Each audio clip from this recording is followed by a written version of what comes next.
we're gonna focus on hip shifting rotation, but in a staggered hinge pattern.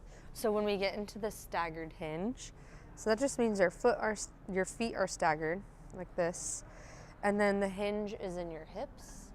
You want your weight in your midfoot, so you're not too shifted backwards, where like you can lift up your foot like this, or too far forwards where you feel like you're gonna fall or your heel can come off the ground. So we want to find where our weight is in our midfoot, where our foot is nice on the ground.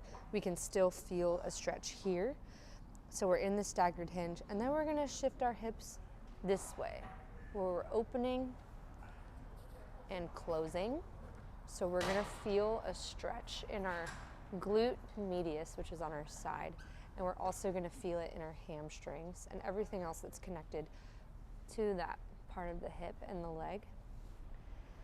Paying attention to our breath here, so you're gonna inhale, open, exhale, close off.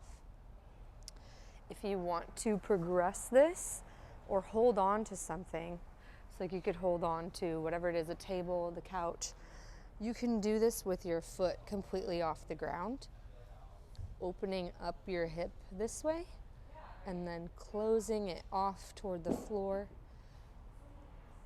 So we're creating that control and finding that mindfulness in how we're moving our hips. And then you'll repeat on the other side. So stagger the legs, weight in the midfoot, hinging over, finding that shift, using your breath, engaging your core.